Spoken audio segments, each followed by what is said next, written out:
Hi YouTube. This is my cat George. He's helping me do my homework. No, he's not. Actually, he's drooling on me and smashing his face into my book and smelling a little bit like poo, which makes me think that he's probably got it in his paws, and that's really gross, and I'm telling you this. Yeah.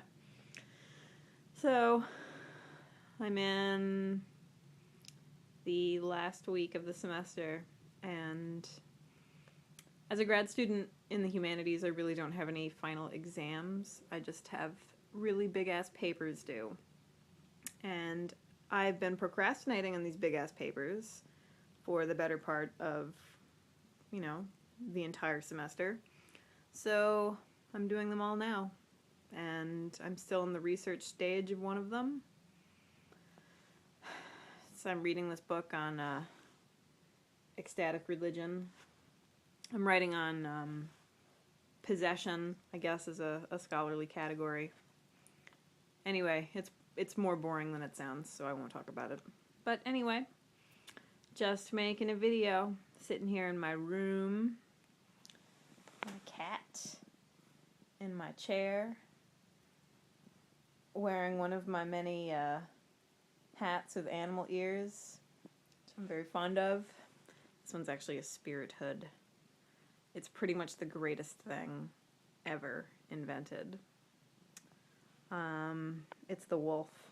For those of you who are curious, I know Meg, Sage Sorrel, has the snow leopard, and it's super adorable.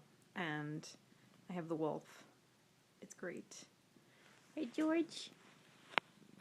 Hello. I know, he's really cute.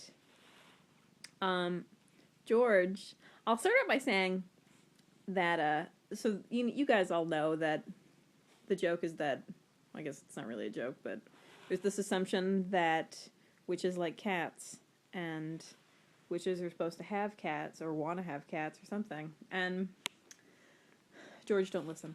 I really don't like cats. Oh, I'm sorry. I love George. I love my cat.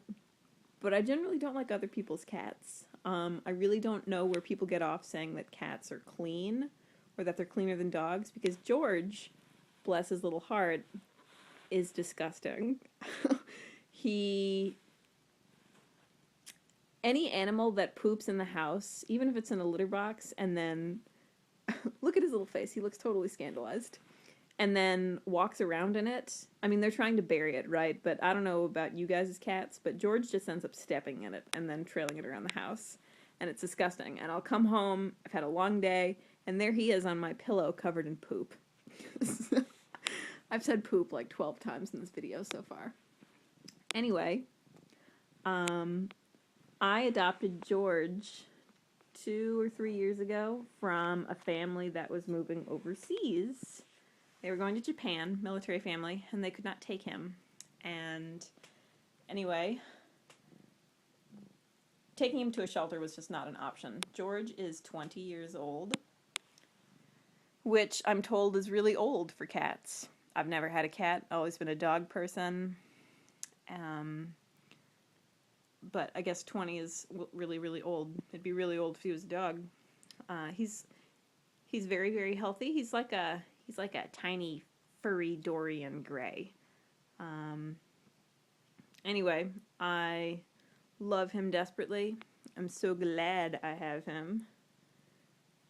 Even if he does vomit in the kitchen every morning. And constantly, I don't know, like, I know! He's so cute. Anyway. He's great. And I didn't mean to talk about my cat, but he's here. And how could I not? Yes. You know what, though? Having a cat has made me appreciate women with babies. True fact, I cannot stand children. I've never liked children. Pregnancy freaks me the hell out. Whatever.